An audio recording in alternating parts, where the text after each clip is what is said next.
Time Machine by H.G. Wells. Chapter 15. The Time Traveler's Return. So I came back. For a long time I must have been insensible upon the machine. The blinking succession of the days and nights was resumed. The sun got golden again, the sky blue. I breathed with greater freedom. The fluctuating contours of the land ebbed and flowed. The hands spun backward upon the dials. At last I saw again the dim shadows of houses, the evidences of decadent humanity.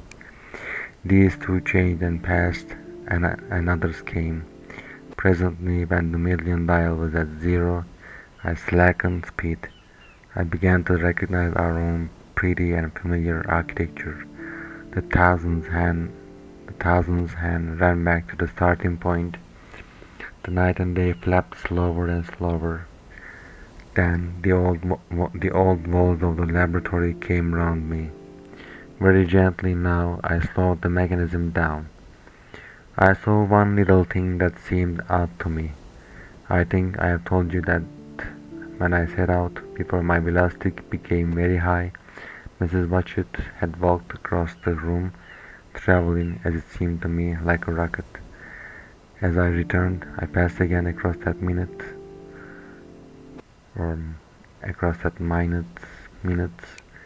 when she traversed the laboratory. But now her every motion appeared to be the exact inversion of her previous ones. The door at the lower end opened and she glided quietly up the laboratory, back foremost, and disappeared behind the door by which she had previously entered. Just before that I seemed to see Hillier for a moment, but he passed like a flash. Then I stopped the machine and saw about me again the old familiar laboratory, my tools, my appliances just as I had left them. I got off the thing very shakily and sat down upon my bench. For several minutes I trembled violently. Then I became calmer. Around me was my old workshop again, exactly as it had been. I might have slept there and the whole thing had been a dream. And yet not exactly. The thing had started from the southeast corner of the laboratory. It had come to rest again in the northwest, against the wall where you saw it.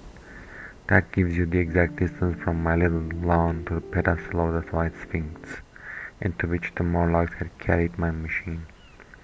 For a time my brain went stagnant. Presently I got up and came through the passage here, limping, because my heel was still painful and feeling sorely begrimed. I saw the Pall Mall Gazette on the table by the door. I found the date was indeed today, and looking at the timepiece, saw the hour was almost 8 o'clock. I heard your voices and the clatter of plates. I hesitated. I felt so sick and weak. Then I sniffed good wholesome meat and opened the door on you. You know the rest. I washed and dined, and now I'm telling you the story. End of chapter 15. Chapter 16. After the story. I know, he said after a pause, that all this will be absolutely incredible to you, but to me the one incredible thing is that I'm here tonight in this old familiar room, looking into your friendly faces and telling you these strange adventures. He looked at the medical man. No, I cannot expect you to believe it. Take it as a lie, or a prophecy. Say I dreamed it in the workshop. Consider I have been speculating upon the destinies of our race, until I have edged this fiction. Treat my assertion of its truth as a mere stroke of art to enhance its interests. And taking it as a story, what do you think of it? He took up his pipe and began, in his old accustomed manner, to tap with it nervously upon the bars of the grate. There was a momentary stillness, then chairs began to creak and shoes to scrape upon the carpet. I took my eyes off the time traveler's face and looked round at his audience. They were in the dark, and little spots of color swam before them. The medical man seemed absorbed in the contemplation of our host. The editor was looking hard at the end of his cigar, the sixth. The journalist fumbled for his watch. The others, as far as I remember, were motionless. The editor stood up with a sigh. "What a pity it is you're not a writer of stories," he said, putting his hand on the time traveler's shoulder. "You don't believe it? Well, I thought not." The time traveler turned to us. "Where are the matches?" he said. He lit one and spoke over his pipe, puffing. "To tell you the truth, I hardly believe it myself, and yet—" His eye fell with a mute inquiry upon the withered white flowers upon the little table. Then he turned over the hand holding his pipe, and I saw he was looking at some half-healed scars on his knuckles. The medical man rose, came to the lamp, and examined the flowers. "The gynaecium's odd," he said. The psychologist leaned forward to see, holding out his hand for a specimen. "I'm hanged if it is. If it's not a quarter to one," said the journalist. "How shall we get home?" "Plenty of cabs at the station," said the psychologist. "It's a curious thing," said the medical man, "but I certainly don't know the natural order of these flowers. May I have them?" The time traveler hesitated. Then suddenly, "Certainly not." "But where did you really get them?" said the medical man. The time traveler put his hand to his head. He spoke like one who is trying to keep hold of an idea that eluded him. "They were put into my pocket by Vina when I traveled into time." He stared around the room. "I'm damned if it isn't all going. This room and you and the atmosphere of every day is too much for my memory. Did I ever make a time machine, or a model of a time machine, or is it all only a dream? They say life is a dream, a precious poor dream at times, but I can't stand another that won't fit. It's madness, and where did the dream come from? I must look at that machine, if there is one."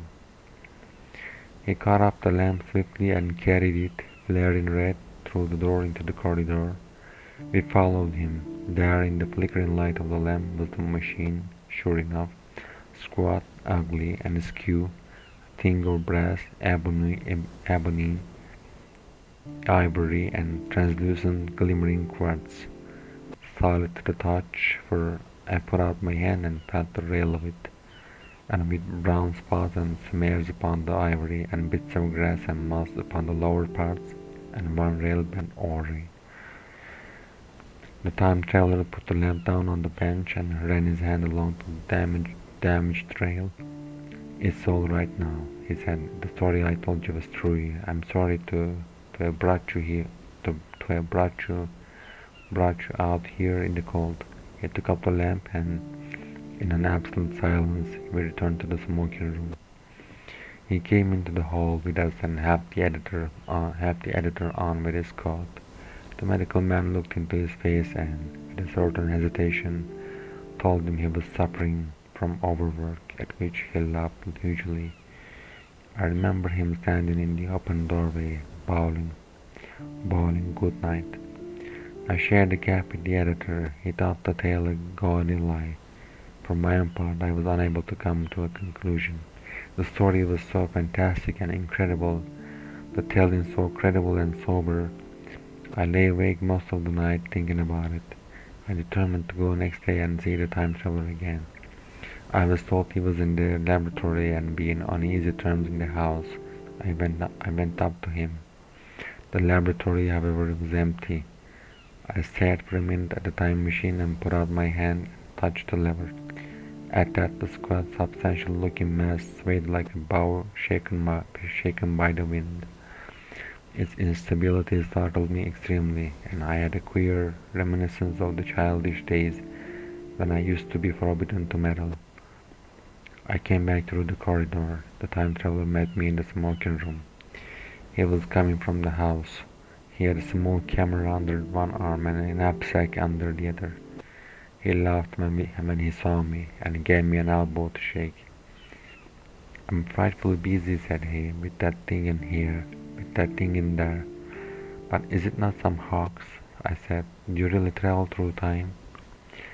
"Really and truly I do," and he looked frankly into my eyes. He hesitated. His eye wandered about the room. "I only want half an hour," he said. "I know why you came, and it's awfully good of you. There's some magazines here. If you'll stop to lunch, I'll prove you this time traveling up to the hilt, specimens and all. If you'll forgive my leaving you now, you know, if you'll forgive my leaving you now." I consented. I hardly comprehended then the full import of his words, and he nodded and went on down the corridor. I heard the door of the laboratory slam, seated myself in a chair, and took up a daily paper. What was he going to do before lunchtime? Then suddenly I was reminded by an advertisement that I had promised to meet Richardson, the publisher, at 2. I looked at my watch and saw that I could barely save that engagement. I got up and went down the passage to tell the time traveler. As I took hold of the handle of the door, I heard an exclamation, oddly truncated at the end, and a click and a thud. A gust of air whirled round me as I opened the door, and from within came the sound of broken glass falling on the floor. The time traveler was not there. I seemed to see a ghostly, indistinct figure sitting in a whirling mass of blackened brass for a moment. A figure so transparent that the bench behind with its sheets of drawings was absolutely distinct, but this phantasm vanished as I rubbed my eyes. The time machine had gone. Save for a subsiding stir of dust, the further end of the laboratory was empty. A pane of the skylight had, apparently, just been blown in. I felt an unreasonable amazement. I knew that something strange had happened, and for the moment couldn't distinguish what the strange thing might be. As I stood staring, the door into the garden opened, and the manservant appeared. We looked at each other, then ideas began to come. "Has Mr. gone out that way?" said I. "No, sir, no one has come out this way. I was expecting to find him here." At that I understood. At the risk of disappointing Richardson, I stayed on, waiting for the time traveler, waiting for the second, perhaps still stranger story, and the specimens and photographs he would bring with him. But I am beginning now to fear that I must wait a lifetime. The time traveler vanished 3 years ago, and as everybody knows now, he has never returned.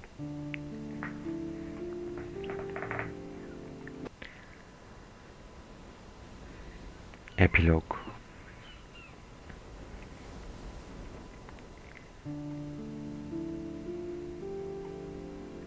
One cannot choose but wonder, will he ever return?